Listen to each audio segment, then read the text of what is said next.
She gave in to a moment of reckless passion, kissing a handsome stranger in the dark corner of a club. She thought he was just a secret she'd take home, a memory she'd never see again. But in a small town, secrets don't stay buried, especially when that stranger walks in the next day wearing a sheriff's badge. If you like romance stories, be sure to subscribe and turn on notifications, because this love story is just beginning. Elena wasn't the kind of person who went to clubs. She was the woman who ran the Story Keeper, Redwood Creek's only bookstore, a quiet sanctuary of paper and ink. Her life was measured in turned pages and the soft chime of the bell above her door. But tonight, the suffocating silence of her small town felt like a cage. The recent breakup, the well-meaning but pitying glances from her neighbors, the feeling of being stuck while the world moved on, it had all become too much. For one night she needed to be someone else, somewhere else. So she had driven 45 minutes to the next town over, to a place called Static, a loud, dark club where no one knew her name. The thrum of the bass vibrated through the soles of her feet, a stark contrast to the gentle quiet she was used to. A kaleidoscope of neon lights washed over the dancing crowd, turning strangers into fleeting silhouettes. The air was thick with the scent of sweat, perfume, and spilled liquor. It was overwhelming, chaotic, and for the first time in months, Elena felt blessedly anonymous. She found a small table in a dimly lit corner, nursing a drink and simply watching, content to be a ghost in someone else's story for a change. That's when she saw him. He was leaning against the far side of the bar, and like her, he looked completely out of place. He wasn't dressed like the other men in their trendy, tight-fitting shirts.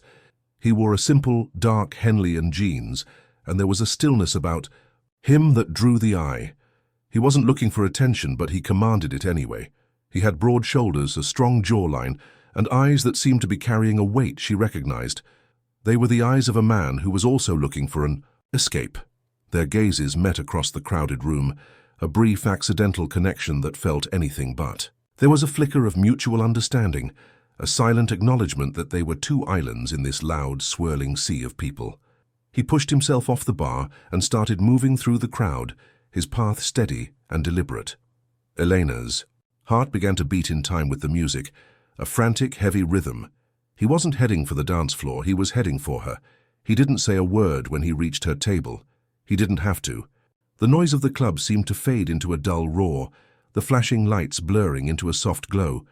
The only thing that felt real was the intensity in his eyes. He stopped in front of her, and the air between them crackled with a tension that was both terrifying and exhilarating. He raised a hand, his fingers gently brushing a stray strand of hair from her cheek. His touch was warm, his skin slightly calloused, and a shiver ran down her spine. And then he leaned in. It wasn't a gentle kiss. It was a collision of two people seeking oblivion. It was hungry, desperate, and filled with all the unspoken frustrations they had both brought into that club. Elena's hands came up to grip his arms, anchoring herself to him as the world tilted. The kiss tasted of whiskey and a quiet desperation she understood completely. It was a silent promise to forget everything, just for these few seconds. Just as suddenly as it began, she pulled back, breathless. Her eyes met his one last time, a silent thank you and a goodbye passing between them. Before he could speak, before the magic of anonymity could be broken by names and questions, she turned and disappeared back into the crowd, leaving him standing in the shadows. Walking out into the cool night air, her lips still tingling, Eleanor felt a wild, reckless smile spread across her face. It was the perfect crime. A stolen moment with a beautiful stranger, a secret she would cherish, and a man she would never ever see again. The harsh morning light filtering through the large front window of the Story Keeper felt a world away from the hazy neon of the club. Back in her sanctuary, surrounded by the comforting smell of aging paper and ink, Eleanor felt the familiar rhythm of her life settle back into place. The floorboards creaked in their usual spots. The dust motes danced in the sunbeams, and the quiet was a welcome balm. But underneath the surface of her carefully ordered world, something had shifted. The memory of the kiss wasn't a regret.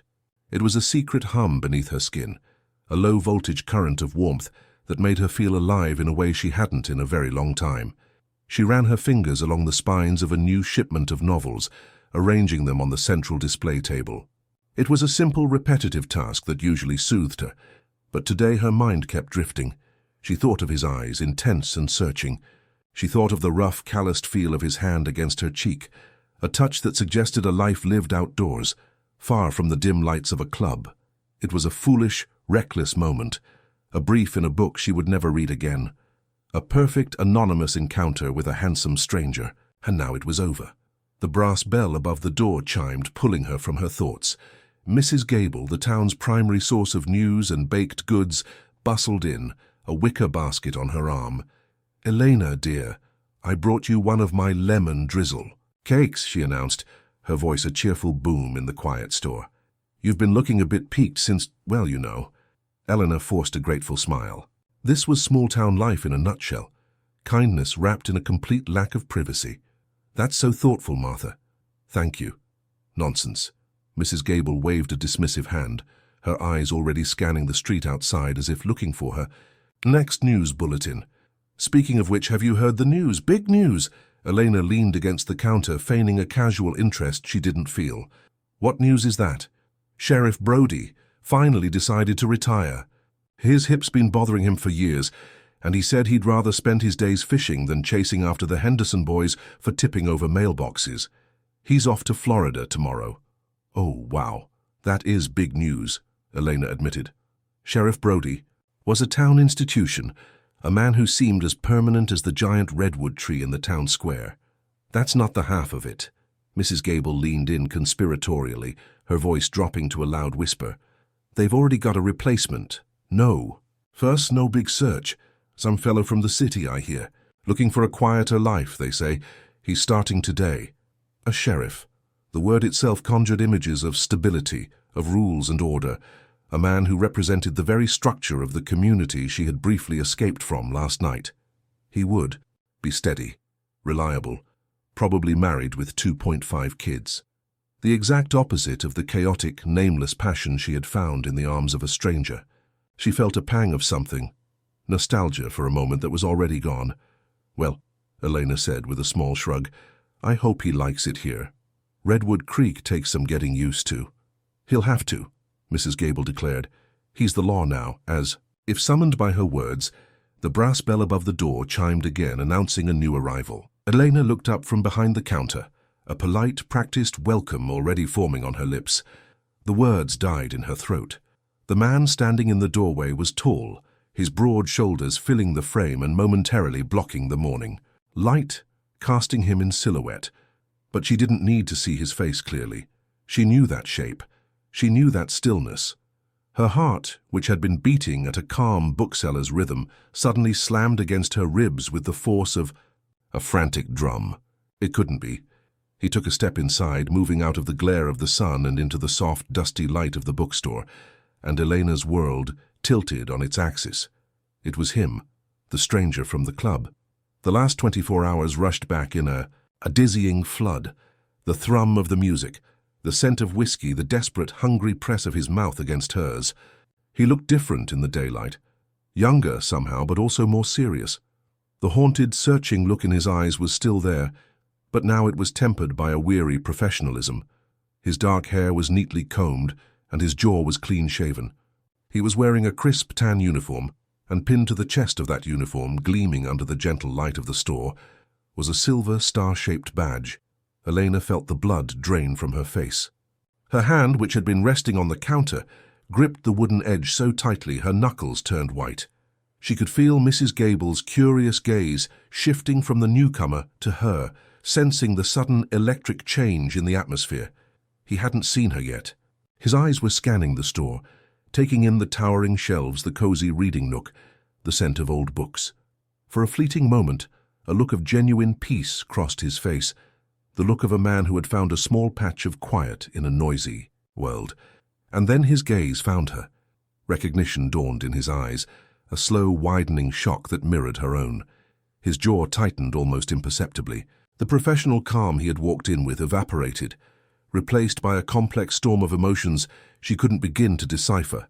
Surprise, disbelief, and something else. Something that looked dangerously like the same memory that was currently burning through her veins.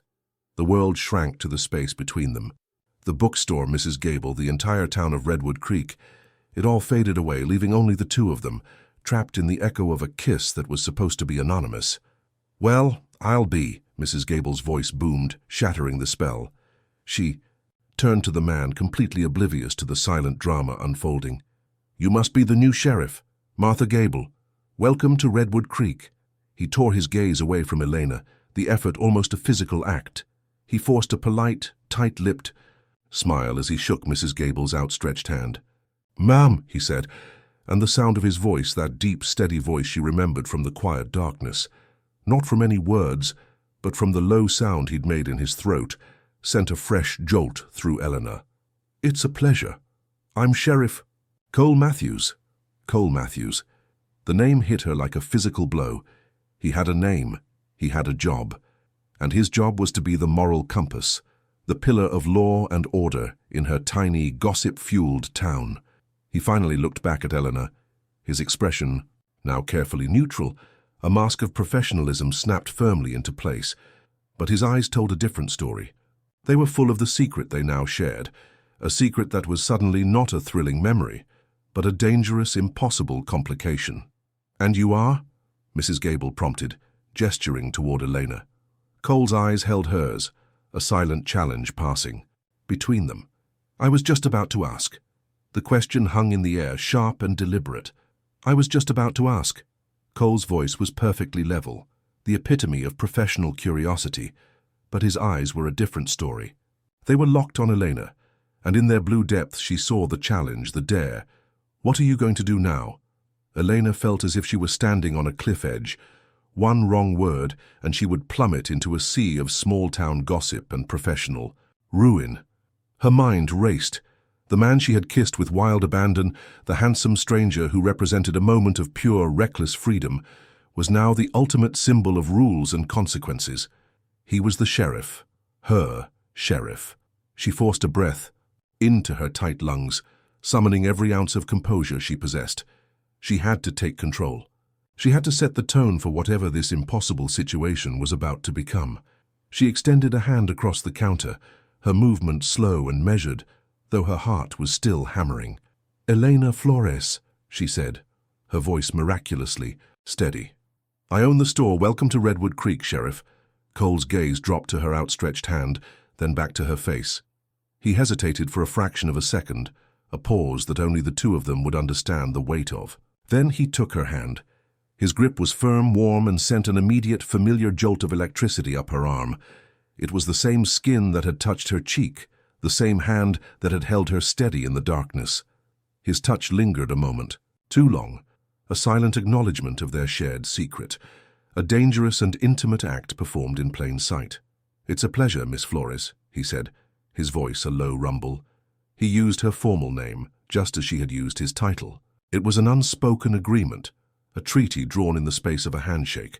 They were strangers, they had to be. "Well, now that you've been properly introduced," Mrs. Gable chirped, beaming, "I'll leave you to it. I'm sure our new sheriff has a lot to see. Elena, dear, you should show him around the town square." The suggestion, meant to be helpful, felt like a trap. The idea of walking beside him, of trying to make small talk while the memory of his kiss was branded on her lips, was terrifying. "I'm sure the sheriff is very busy on his first day," Elena said quickly, pulling her hand back from his as if from a flame. The loss of contact left her skin feeling cold. "Not at all," Cole replied smoothly, his eyes never leaving hers. The corner of his mouth twitched, a ghost of a smile. He was enjoying this. He was enjoying watching her squirm. "I was told this bookstore is the heart of the town. Seems like the perfect place to start learning my way around. If you have the time, Miss Flores, I'd appreciate a tour." It wasn't a request. Coming from him in that uniform with that badge, it was a command wrapped in polite language. He had her cornered. Saying no would look suspicious, rude. Saying yes felt like walking willingly into a fire. This was the new reality of her life. This man, this forbidden sheriff, now had a unique power over her, a power that went far beyond the law. He was the keeper of her biggest secret. Elena looked from his steady, challenging gaze to Mrs. Gable's expectant smile. There was no escape. "Of course, Sheriff," she said, the words tasting like ash in her mouth. "Let me just grab my keys." The moment the bookstore door chimed behind them, the open air of Redwood Creek felt charged and suffocating. The late morning sun was warm, but a nervous chill prickled Elena's skin. Walking beside Cole Matthews was a surreal form of torture. To any curious eyes watching from the windows of the bakery or the post office, they were simply the local bookstore owner, acquainting the new sheriff with his town. But to Eleanor, every step was a tightrope walk over a canyon of unspoken truths. He walked with a quiet, confident stride that spoke of his authority, yet he kept a polite, almost calculated distance between them. It was a distance that did nothing to quell the magnetic pull she felt, the hyper-awareness of his presence beside her. She could feel the warmth radiating from him, smell the clean, starched scent of his uniform mixed with a faint, lingering trace of the soap he used. It was a scent that was dangerously close to the one she remembered from the club. "So," he began, his voice calm and even as they passed the town's historic clock tower, "how long have you lived in Redwood Creek, Miss Flores?" The question was mundane, the kind of small talk any newcomer would make. But coming from him, it felt like an interrogation. He was gathering information, mapping out the life of the woman he had kissed with such abandon. "All my life," she answered, her voice tighter than she wanted. She gestured vaguely at the storefronts. "It's a quiet town. Not much happens here. I hope you're not expecting a lot of action." The corner of his mouth twitched again. "Sometimes quiet is exactly what a person is looking for." His gaze met hers for a fleeting second, and in that look she saw it again. That shared understanding, that hint of a past he was running from, just as she had been. This wasn't just a job for him. It was an escape. The realization was a dangerous bond between them. They continued their walk around the small, manicured town square. Eleanor pointed out the landmarks, the diner, the city hall, the giant redwood tree that gave the town its name, her voice a near monotone of practiced civility. She was a tour guide in her own personal nightmare. All she could think about was the pressure of his lips, the strength in his arms, the anonymity that had made it all so thrillingly simple. Anonymity that was now gone forever. He was a good listener, asking questions, his focus entirely on her. It was unnerving. He was studying her, his gaze analytical. Was he trying to reconcile the shy, composed bookseller in front of him with the reckless woman who had met his kiss with equal fire in the dark? As they approached the edge of the square, near the path that led down to the creek, he stopped. "And you?" he asked, his voice suddenly lower, more personal. "Is quiet what you're looking for, Elena?" The sound of her first name, spoken so softly without the shield of her last, sent a shockwave through her. He had dropped the pretense, just for a second, and it was a deliberate move, a test. He was reminding her that beneath the uniforms and the polite titles, they were still the two people from the club. She froze, her heart hammering. She looked at him, truly looked at him, and saw the man beneath the badge, the handsome, haunted stranger. The heat in his eyes was a silent question, a reminder of the forbidden passion that now lay buried beneath layers of duty and reputation. "I think," she said, her voice a near whisper, "that what a person looks for and what they find in a small town are often two very different things, Sheriff." His gaze intensified, a flicker of something raw and appreciative in their depths. He understood her meaning perfectly. The game had been acknowledged, and they were both losing. Elena's response hung in the air between them, a truth so sharp it felt like a shard of glass. For a long moment, Cole didn't speak.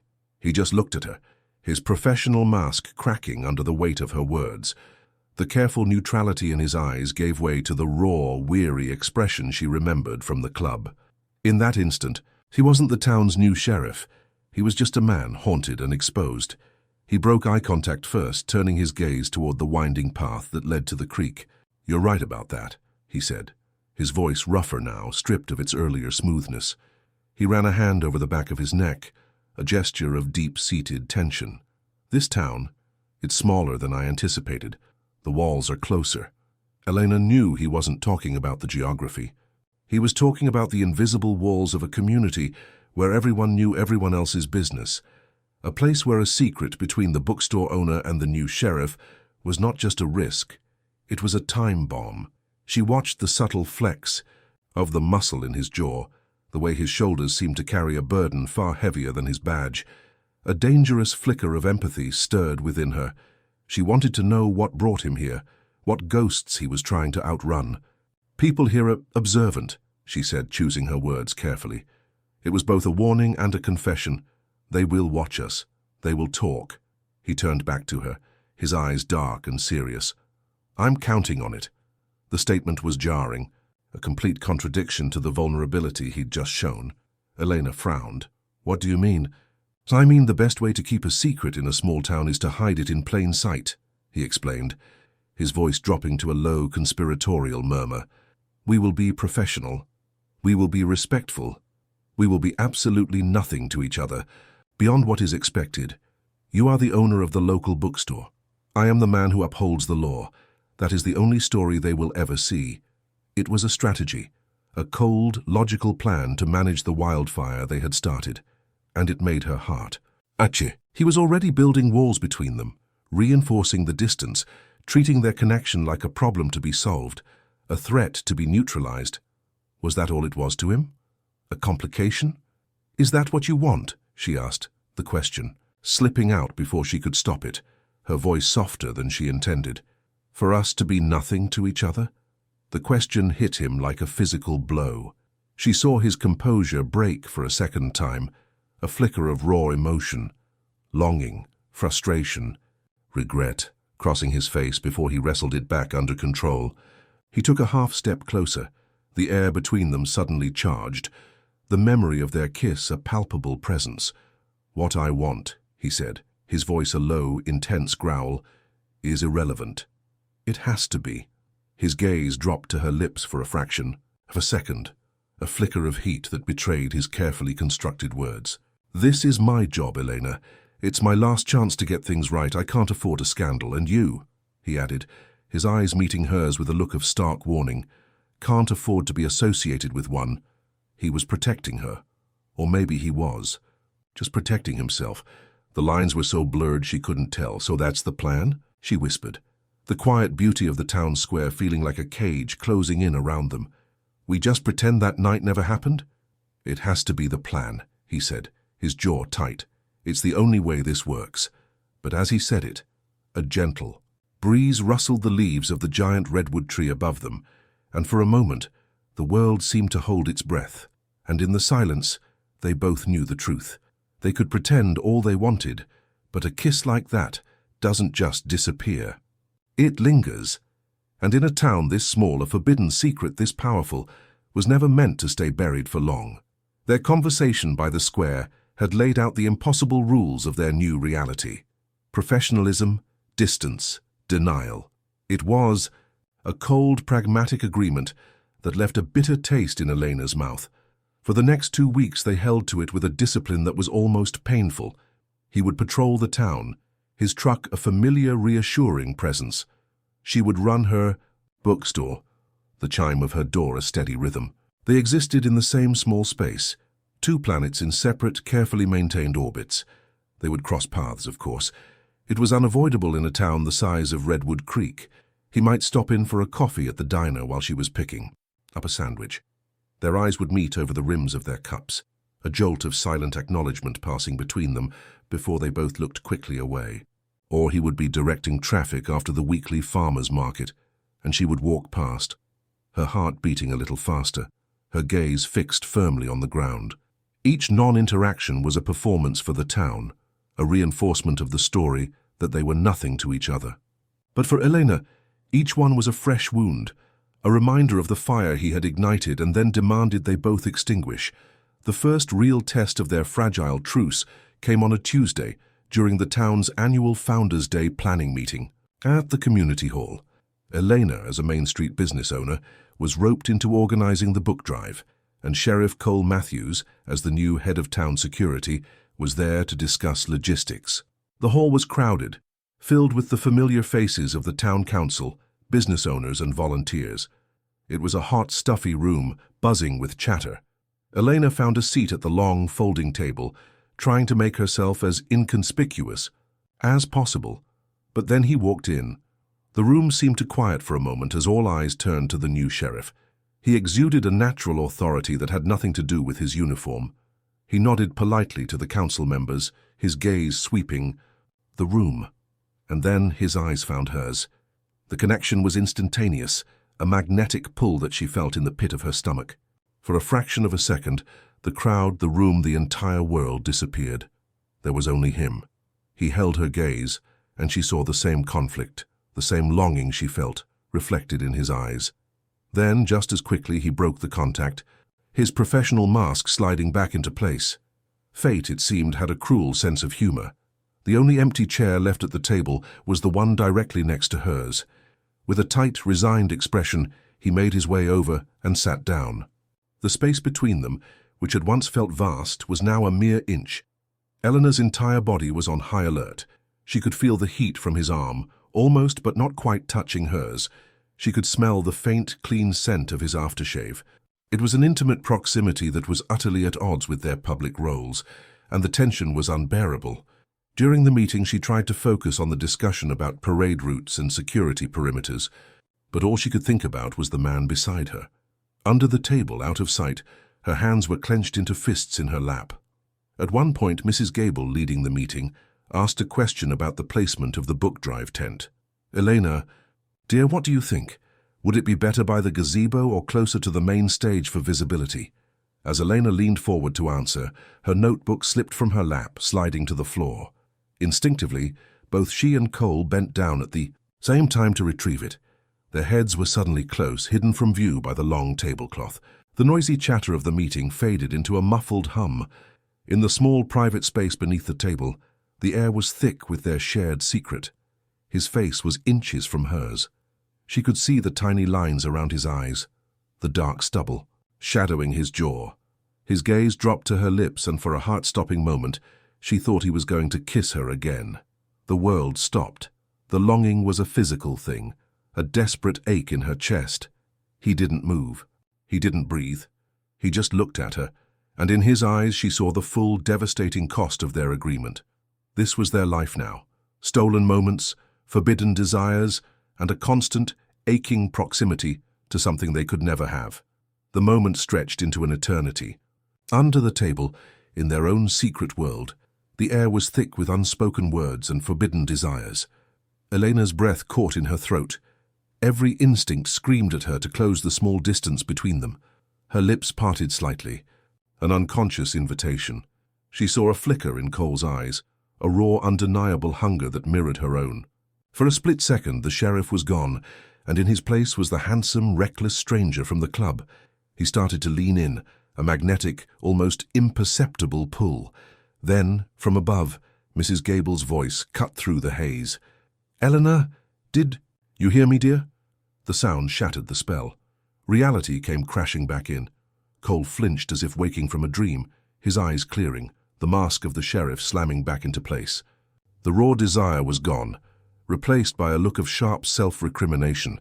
He had almost broken their one essential rule. In a public meeting, he snatched the notebook from the floor, his fingers brushing against hers. The contact was electric, a jolt of pure, frustrating energy. He straightened up abruptly, his back ramrod straight, and placed the notebook on the table in front of her without looking at her. His face was a stoic mask of indifference, but Elena saw the subtle clenching of his jaw, the tightness around his eyes. He was angry. Angry at the situation. Angry at her for being a temptation, but most of all angry at himself for his moment of weakness. Elena's heart ached with a dizzying mix of disappointment and relief.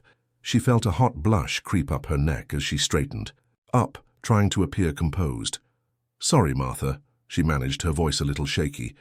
"Yes, by the gazebo would be fine." She couldn't look at him. For the rest of the meeting, she stared intently at her notebook, pretending to take copious notes, though the words on the page were a meaningless blur. The man beside her was a statue of controlled tension. He didn't shift. He didn't speak, unless spoken to, and he kept his gaze fixed firmly on the front of the room. He had erected a wall of ice between them, a wall so cold she could almost feel it. The proximity that had been a thrilling torture just minutes before was now an agonizing punishment. She was acutely aware of every breath he took, of the rigid set of his shoulders, The silent war being waged within him was so palpable she could almost hear it. He was punishing himself for that moment of weakness, and by extension, he was punishing her. When the meeting finally adjourned, a wave of relief washed over Eleanor. People began to stand, scraping their chairs back, the room filling with chatter once more. This was her chance to escape. But as she gathered her things, Cole spoke, his voice low and rough, meant for her ears only. "We need to talk," he said, not looking at her. "Not here. Meet me at the old bridge at the edge of town. Sundown." It wasn't a request. It was an order delivered with the quiet authority of a man at his breaking point. Before she could answer, he stood up and was gone, navigating the crowd with an efficiency that left no room for argument. Elena stood there for a moment, her legs trembling. The town hall, once a symbol of community and order, now felt like the scene of a crime. Their secret was no longer a quiet, manageable ache. It was becoming a heavy, dangerous weight, and she knew with a certainty that chilled her to the bone that it was about to crush them both. The old covered bridge at the edge of Redwood Creek was a place suspended in time. Locals used it as a shortcut, but mostly it was a relic, a quiet place of splintering wood and memories where the creek rushed endlessly below.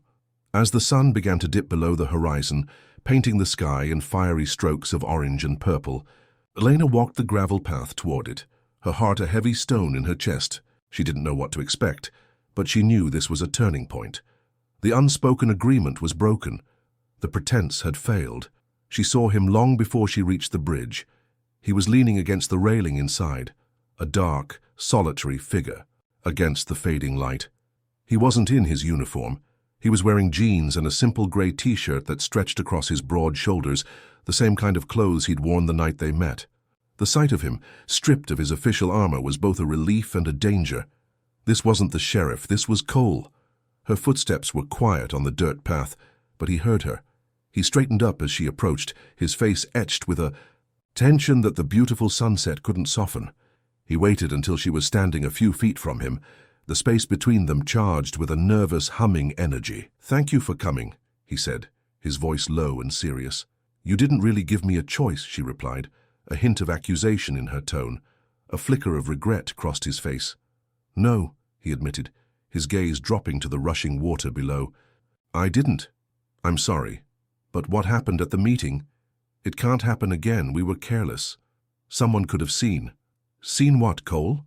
she challenged, her voice trembling slightly. "Seen two people almost touch? In a town where Mrs. Gable hosts a potluck if someone gets a new welcome mat. They're going to talk no matter what we do. Hiding isn't going to work." "It has to work," he insisted, turning to face her, his eyes blazing with a desperate intensity. "Elena, you don't understand. I came to this small town for a reason. I left a life behind in the city, a life that was complicated. This job, this quiet, is not just a preference, it's a necessity. It's the only thing keeping me grounded. A scandal is the one thing I absolutely cannot have." Here it was, the first real glimpse into the ghosts he was running from. He wasn't just a man seeking peace, he was a man seeking sanctuary, a man on the edge. Her heart ached with a sudden fierce desire to know more, to understand the weight he carried. This was the core of their slow-burn romance, not just the physical pull, but the emotional gravity between two wounded people. "And what about me?" she whispered, the question raw and vulnerable. "Do I just become another part of your strategy for a quiet life, a problem to be managed?" The accusation hit him hard. He took a step closer, his hands clenched at his sides, as if fighting the urge to reach for her. "No," he said, his voice dropping to a rough, pained whisper. "God, no, you're the opposite of a problem. You're the one thing in this whole damn town that feels real." The confession hung in the air, more intimate than a kiss. He saw her not as a complication, but as an anchor. The admission broke through. Her defenses, and she felt tears welling in her eyes. "Then what are we doing, Cole?" she asked, her voice cracking. "We can't keep pretending we're strangers, and we can't be together, so what is this?" He looked at her, and in the dying light of the sunset, she saw the full extent of his torment. The war between his duty and his desire was written all over his face. "I don't know," he said, the words a brutal, honest admission of defeat. "I wish to God I knew." He took another step, closing the space between them. He slowly raised a hand, his fingers hesitating in the air for a moment before gently, tentatively, tucking a strand of hair behind her ear. The touch was feather-light, a whisper of contact, but it was filled with all the longing and desperation they couldn't put into words.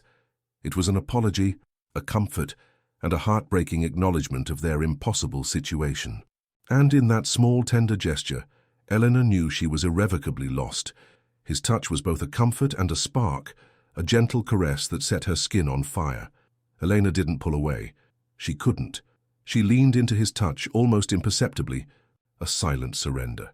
For a moment, standing on that old bridge with the twilight painting the world in shades of soft lavender and deep indigo, they weren't the sheriff and the bookstore owner. They were just Cole and Elena, two people caught in a current too strong to fight. "This is impossible," she whispered, her voice thick with unshed tears. It wasn't an accusation anymore.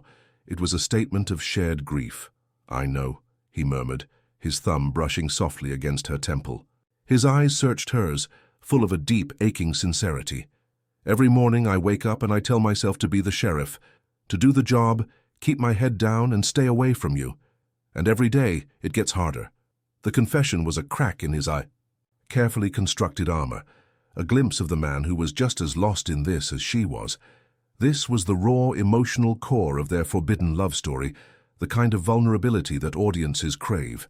He wasn't just a stoic hero, he was a man in turmoil. "Why?" she asked, the question fragile. "Why is it so hard?" A sad, weary smile touched his lips. "Because you're the only person in this town who doesn't look at me and see a uniform," he admitted, his voice barely a whisper. "So you look at me and you see me. The man I was for a few seconds in that club. The man I'm trying to forget I can be." The honesty of his words stole the air from her lungs. He felt it too, that sense of recognition, of finding a kindred spirit.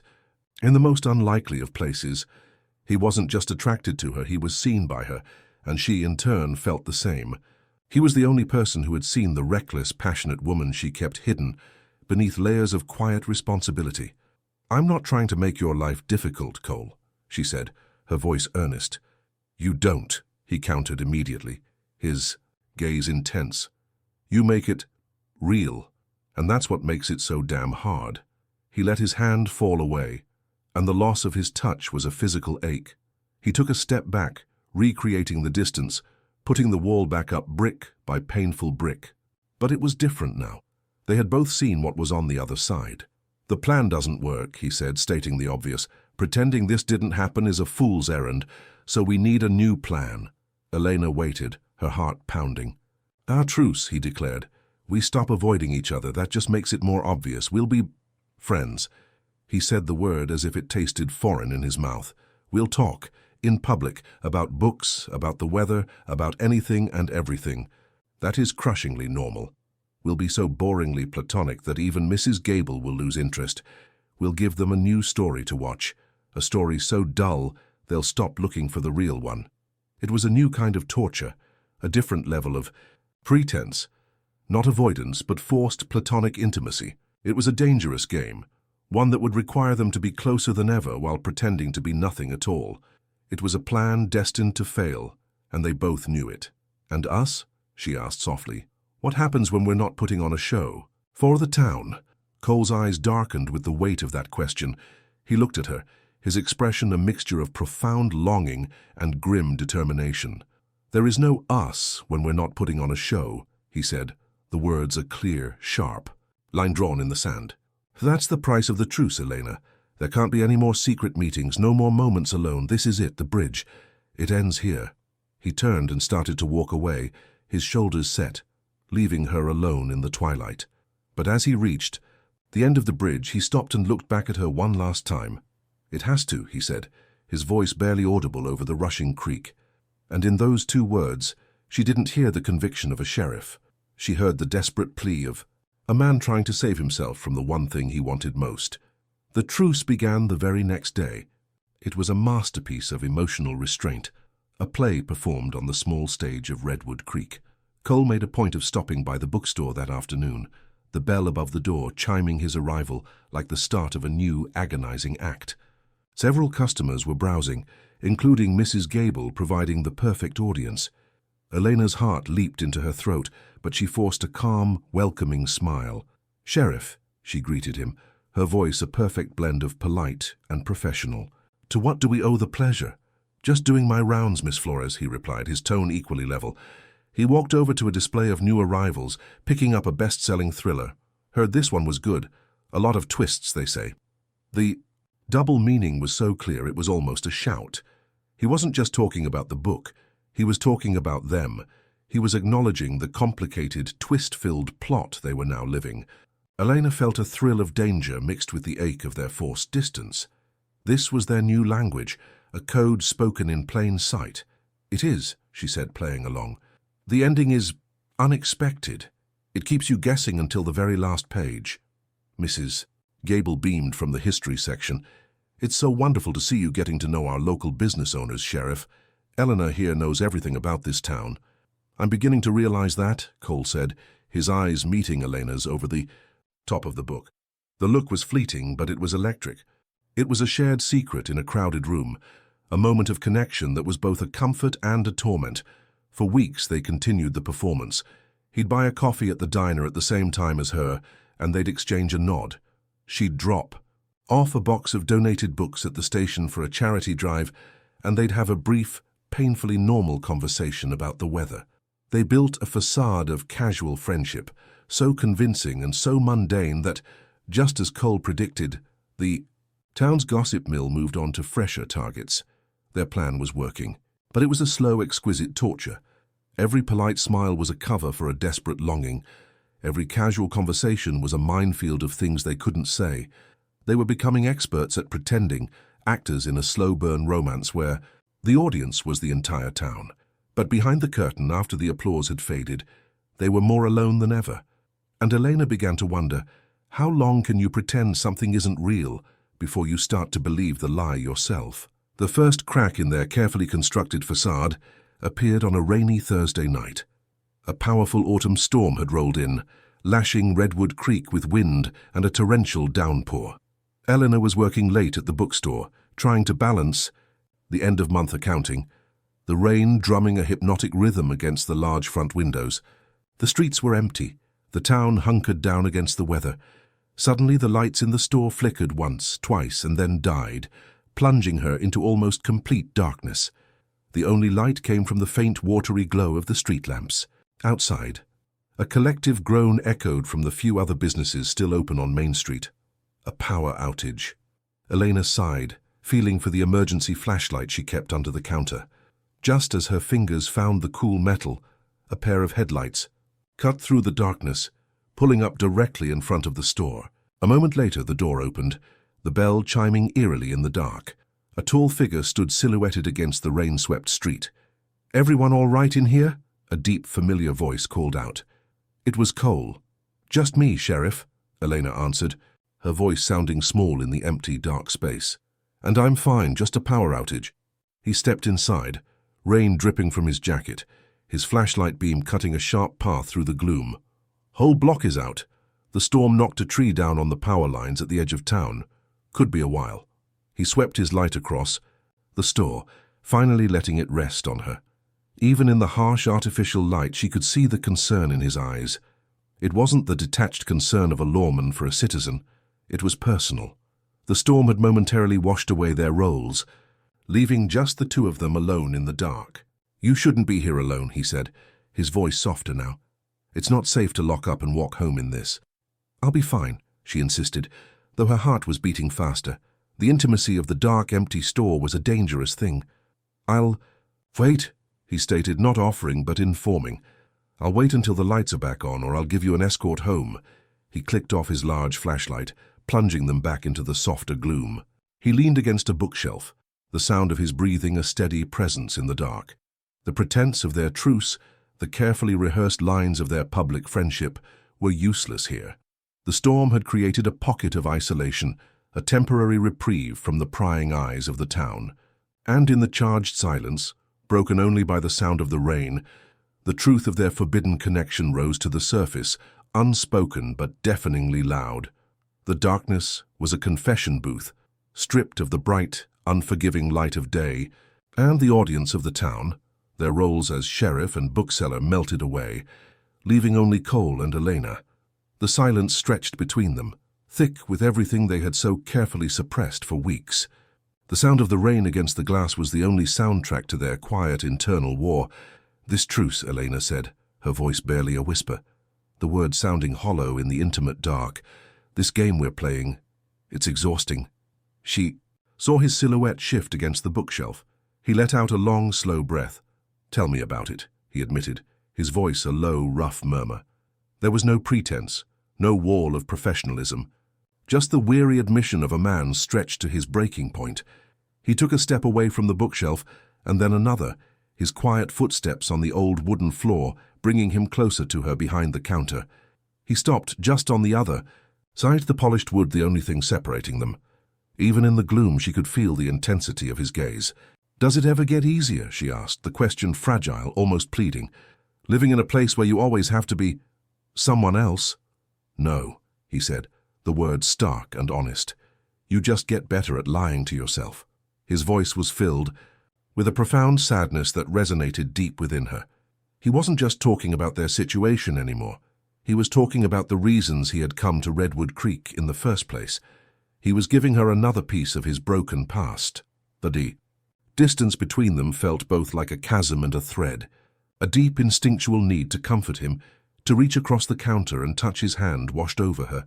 It was a dangerous, reckless impulse, but in the dark, the rules felt different. "You're not a very good liar, Cole," she whispered. He let out a short, humorless laugh. "I used to be."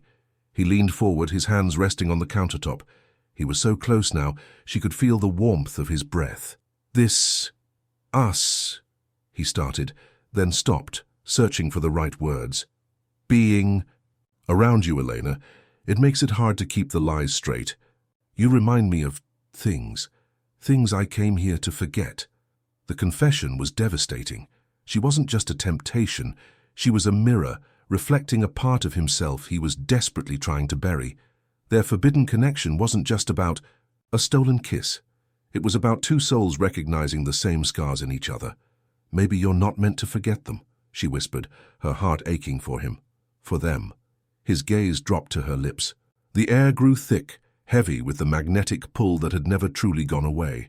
The world outside, the storm, the town, it all ceased to exist. There was only the dark, the rain, and the unbearable, beautiful agony of being so close to the one person they couldn't have. He leaned closer still, and Elena's breath hitched in anticipation. The truce was about to shatter. The space between them was electric, a breath away from combustion. Cole's gaze was locked on her lips, a silent question in his eyes. He was surrendering. All the rules, all the carefully constructed walls were crumbling in the face of this raw, undeniable truth. He leaned in, the last inch of distance disappearing, and Eleanor closed her eyes, bracing for the impact, for the relief, for the beautiful, catastrophic mistake. At that exact moment, the lights flickered back to life. The bookstore was flooded, with a harsh, unforgiving brightness. They both flinched, recoiling from each other as if burned. The sudden light was an intrusion, a harsh spotlight on their almost transgression. They were caught, not by the town, but by reality itself. The moment was gone, shattered. Cole straightened up abruptly, running a hand through his hair, his face a mask of frustration and turmoil. He looked anywhere but at her. "The power's back," he stated, his voice clipped and strained. The sheriff was back, wrestling for control. "Yes," Eleanor whispered, her voice trembling. Her heart was a painful throb in her chest, aching with the loss of a moment that had felt so inevitable. The interruption felt crueler than a rejection. He cleared his throat, his gaze finally, reluctantly, meeting hers. The raw vulnerability was gone, replaced by a deep, weary sadness. "I should go," he said. "The lines will be down in a few other places. I need to check." It was a valid excuse, the perfect retreat back into his duty. He was choosing the badge over the man because it was the only choice he felt he had. "Of course," she said, wrapping her arms around herself, feeling suddenly cold despite the restored light. He turned and walked towards the door, each step heavy, each one putting more distance between them. At the door, he paused, his hand on the knob, his back still to her. "Elena," he said, his voice low and rough. "Yes?" He didn't turn around. Be careful. The words were simple, but they were loaded with a universe of meaning. Be careful of the storm. Be careful of this town. Be careful of me. It was a warning, a goodbye, and a confession all at once. Then he was gone. The chime of the bell a final mournful note in the quiet store. Elena stood there for a long time, listening to the sound of his truck starting up and driving away into the rain. The truce hadn't just been shattered, it had been proven impossible. Their careful performance was a lie they couldn't even sell to themselves. She touched her lips, the place where his kiss should have been. The ghost of that moment, the raw potential of what almost happened, was more powerful and more painful than the first kiss had ever been. Because the first kiss was about reckless passion. This one would have been about need, and that was a truth far more dangerous. Their forbidden love wasn't a secret they could manage. It was a storm, and it was far from over. The days following the power outage were worse than the weeks of their carefully orchestrated truce. The near kiss, the raw honesty exchanged in the dark, had changed the landscape between them. The polite professional distance they had perfected was gone, replaced by a tense, aching awkwardness. They went back to avoiding each other, but now, the avoidance was heavy with the memory of what almost happened. It was no longer a strategic performance, it was a painful retreat. When their paths did cross, the air crackled with unspoken tension. A nod in the diner felt like a shout. A brief moment of eye contact across the town square felt like an intimate confession. They were two magnets forced into reverse, pushing away from each other with a force equal to the one that desperately wanted to pull them together. Elena felt the strain in every part of her life. The bookstore, once her sanctuary, now felt like a stage where she was constantly on edge, waiting for the bell to chime his arrival. She couldn't focus on her books, the words blurring on the page. Every romantic novel she shelved felt like a mockery of her own impossible love story. This slow-burn romance was starting to feel like an actual fire, slowly burning away her peace of mind. She saw the same strain in him. He looked tired, the lines around his eyes deeper, the weight on his shoulders more pronounced. He was throwing himself into his work, organizing community events, adding extra patrols, becoming the perfect image of a dedicated sheriff. He was building his walls higher, brick by painstaking brick, trying to bury the man she'd seen in the dark beneath a mountain of duty. One afternoon, sitting in her quiet store, Eleanor came to a breaking point. This couldn't continue. The pretending, the avoiding, the constant low-grade heartache. It wasn't a life, it was a purgatory. Their secret wasn't just a weight, it was a poison, slowly seeping into every corner of their lives in this small town. Cole's plan, their truce, was designed to protect his new life, to protect her reputation, but it was doing the opposite. It was trapping them, isolating them, making them ghosts in their own lives. She looked out the window at the quiet, familiar street of Redwood Creek. She had lived her whole life playing by the rules, being the responsible, quiet bookstore owner. She had kissed a stranger for one night of freedom, only to find herself more caged than ever. A new resolve hardened within her. If their secret was the problem, then maybe the only solution was to remove it. Not by denying it, but by confronting it head-on. She didn't know how, and she didn't know what the consequences would be, but she knew one thing for certain. She couldn't live like this anymore. The game had to change, and this time she would be the one to make the next move. Elena's chance. To change the game came sooner than she expected. Redwood Creek's annual Fall Festival was a town tradition, a day of cider, bake sales, and community spirit held in the town square. It was the one day of the year the entire town gathered in one place, a sea of familiar faces under the crisp autumn sky. It was the most public place imaginable, and therefore the perfect place for her plan. She spent the morning at her bookstore's booth, selling books and chatting with neighbors, a knot of nervous energy tightening in her stomach. She scanned the crowd, her eyes searching for him. She knew he'd be there. As the new sheriff, his presence was mandatory. Finally, she saw him. He was standing near the gazebo, talking with the mayor, looking every bit the part of the town's pillar of strength. He was in his uniform, the silver badge gleaming in the autumn sun.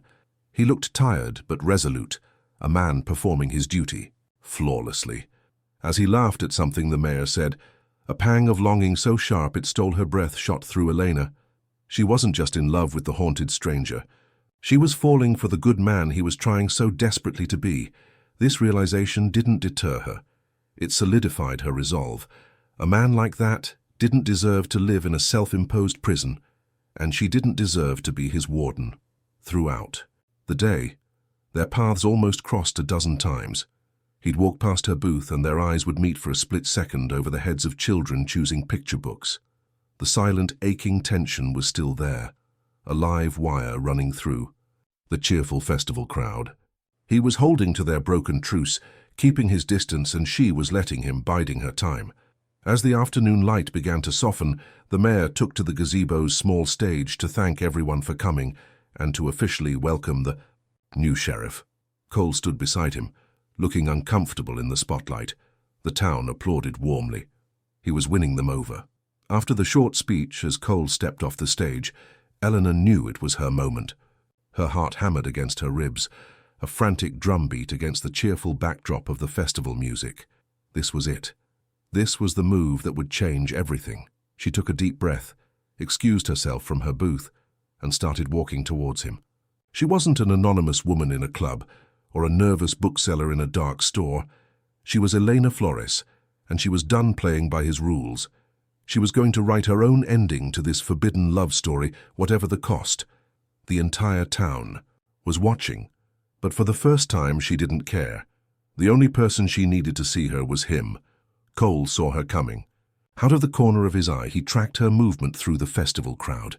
His training had taught him to be aware of his surroundings, to notice anything out of the ordinary. And Elena Flores, walking directly towards him with a look of unwavering determination on her face, was the most extraordinary and dangerous thing in the entire square. His first instinct was to turn away, to find a reason to be somewhere else, to intercept a stray balloon or discuss traffic flow. For with a deputy, it was the instinct of a man who had been running for a long time, but he was tired of running. And there was something in her eyes, a quiet strength he hadn't seen before, that held him rooted to the spot. She stopped a few feet in front of him, creating a small, invisible circle of tension around them amidst the ebb and flow of the festival. A few people nearby glanced over, their curiosity piqued. "Sheriff," she said, her voice clear and steady, loud enough for those nearby to hear, yet intimate enough to feel like it was just for him. "Miss Flores," he replied, his tone guarded, his body language rigid. He was the sheriff on duty, a wall of pure professionalism. "Is there a problem?" "No problem at all," she said, a small, brave smile touching her lips. "I just wanted to do what I should have done weeks ago and properly welcome you to Redwood Creek." His eyes narrowed slightly. This was not part of their plan. This was a deviation from the script, and he didn't know his lines. "I'm hosting a small dinner party next Saturday," she continued, her gaze never wavering from his. "For a few friends, I was hoping you might be free to join." The invitation hung in the air, a grenade disguised as a polite gesture. It was a brilliant move. It was utterly, terrifyingly normal. A local business owner inviting the new sheriff to dinner. To refuse would be rude, antisocial, and far more suspicious than accepting. To accept meant willingly walking into a room with her, into her home, a place far more intimate and dangerous than a dark bookstore. He was trapped, and the glint in her eyes told him she knew it. She wasn't asking him to break their rules in secret. She was rewriting the rules in public. She was calling his bluff. He could feel the eyes of the town on them, including the ever-watchful gaze of Mrs. Gable, who was now unabashedly listening in from the bake sale table. This was a move in their public chess game he hadn't anticipated. She wasn't just a bookseller, she was a strategist. His heart was pounding, a wild mix of panic and a profound, grudging admiration. She was taking back control. A slow, almost imperceptible smile touched his lips, a smile of pure acknowledgement for her audacity. He was beaten. "Miss Flores," he said, his voice a low, steady rumble that sent a shiver down her spine. "I would be honored to accept your invitation." The tension broke. Mrs. Gable beamed. The onlookers lost interest. But between Cole and Elena, a new line had been drawn. The truce was over. The game had just been raised to a whole new level, and they were both willingly walking into the fire. The night of the dinner party arrived wrapped in a nervous, humming energy. Elena's small house, nestled behind the bookstore, was filled with the warm, inviting scents of roasted chicken and rosemary. She had invited a careful selection of guests: the town doctor and his wife, a couple of other Main Street business owners, and, of course, Sheriff Cole Matthews. It was the perfect picture of a respectable small-town gathering. It was also the most elaborate trap she had ever set. He was the last to arrive. When she opened the door, he was standing on her porch out of his uniform, dressed in a dark sweater and jeans. For a heart-stopping moment, he was once again the handsome, anonymous stranger from the club. He held out a bottle of wine, a traditional guest offering that felt anything but. "Thank you for having me, Elena," he said, his voice low, using her first name in a way that was both a caress and a warning. "I'm glad you could make it, Cole," she replied, her own voice steady. The air between them was thick with unspoken words, a silent acknowledgement that this entire evening was a charade with a hidden purpose. Throughout the dinner, they were brilliant. They played their parts to perfection. He was charming and attentive, asking her guests about their lives in Redwood Creek, listening with a genuine interest that won them over instantly.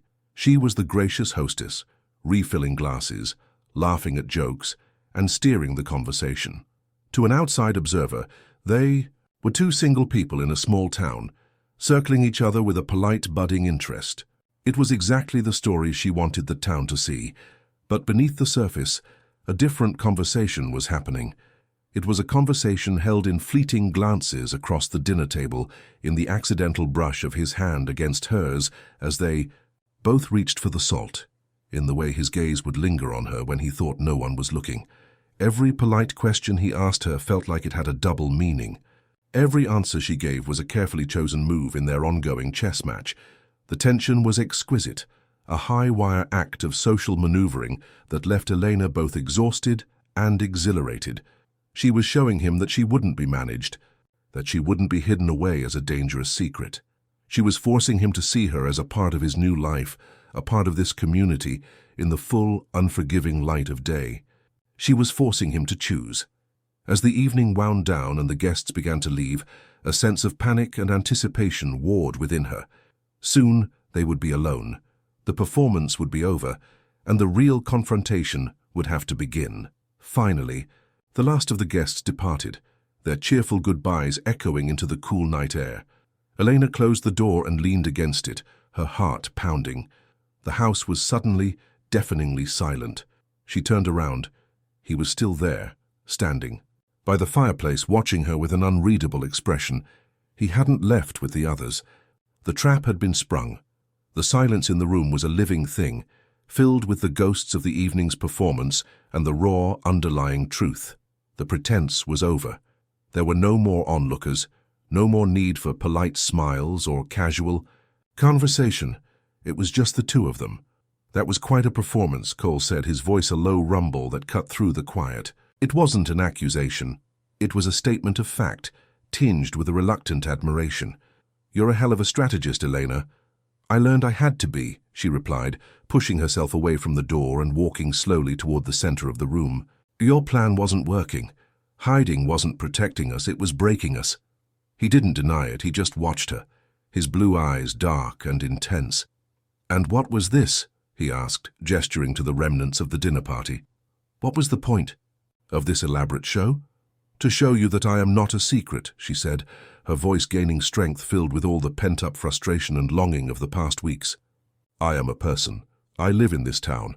I have a life here, and I will not be relegated to the shadows and dark corners of your life just because you're afraid."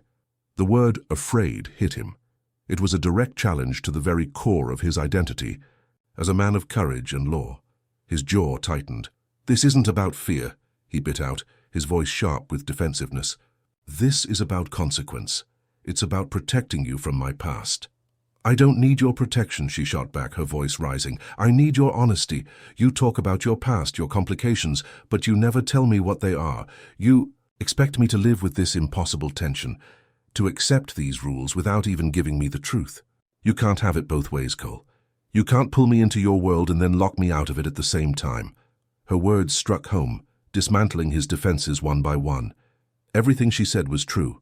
He had been so focused on managing the fallout of a forbidden romance that he had treated her like a variable in an equation, not a partner in their shared dilemma. He let out a long, shuddering breath, the sound of a wall finally beginning to crumble. He walked towards her, until he was standing directly in front of her, so close she could see the profound conflict in his eyes. "You're right," he said, his voice rough with an emotion he could no longer contain. "You're right. I'm sorry." He looked at her, and for the first time she saw him completely unguarded. All the walls, all the pretense, all the fear was gone, replaced by a raw, aching vulnerability. "My past," he began, his voice cracking slightly. "The reason I left the city, there was a case, an undercover operation, that went wrong. Someone got hurt because of a mistake I made. A woman. I came here to disappear, to pay my penance. I told myself I didn't deserve a life, didn't deserve happiness. And then I met you. The confession was a torrent, the breaking of a dam. He wasn't just afraid of a scandal. He was afraid of himself, afraid of caring for someone again, afraid of making another mistake that could hurt them. Elena's heart broke for him. All this time she thought he was pushing her away because of her, but he was pushing her away because of him. Without thinking, she raised her hand and gently cupped his jaw, her thumb stroking his skin. "You're not that man anymore, Cole," she whispered. He closed his eyes, leaning into her touch like a starving man finding sustenance. "But what if I am?" he murmured, his voice thick with pain. "What if I end up hurting you too?" "That," she whispered, her face just inches from his, "is a risk I'm willing to take." Her words were the final key, unlocking the last of his restraint. He looked at her, truly saw her, her strength, her courage, her unwavering belief in him, and he knew he was done running. He lowered his head and kissed her. This kiss was nothing like the first one in the club, which was born of desperation and anonymity. This was a kiss of profound intimacy and relief. It was slow and deep and filled with all the words they couldn't say. It was a thank you, an apology, and a promise, all at once. It was the end of their silent war and the beginning of a fragile peace. Elena melted into him, her arms wrapping around his neck, holding him close. The tension that had been a constant companion for weeks finally dissolved, replaced by a warm, grounding certainty. This was right. This was real. Whatever came next, whatever challenges this small town or his past threw at them, they would face it, but they would face it together. He pulled back, resting his forehead against hers, their breaths mingling in the quiet room. The silence was no longer heavy with secrets. It was filled with a sense of calm, of homecoming. "I can't promise. This will be easy," he whispered, his voice still rough with emotion. "People will talk. My past might still find a way to catch up to me." "I know," Elena said, her voice soft but sure. "And we'll deal with it." She pulled back just enough to look him in the eyes, a confident, radiant smile on her face. "Welcome to Redwood Creek, Sheriff. I think you're going to like it here." He looked at her, at the woman who had seen through his armor and had the courage to tear it down, and a genuine, unrestrained smile finally reached his eyes, bright and full of hope. For the first time since he'd arrived, he felt like he was truly home. The secret was out, not to the town but to each other. The real story, their story, was just beginning. You've watched them fight it, deny it, and run from it. Now the walls have come down, and their slow-burn romance is ready to ignite. But their journey is far from over. His past is still a shadow waiting in the wings, and in a town this small, a love this powerful can't stay secret for long. If you need to see what happens when the town finally finds out, if you're ready for the next of passion, drama, and forbidden love, be sure to subscribe now and turn on notifications. The story of the sheriff and the bookseller has only just begun.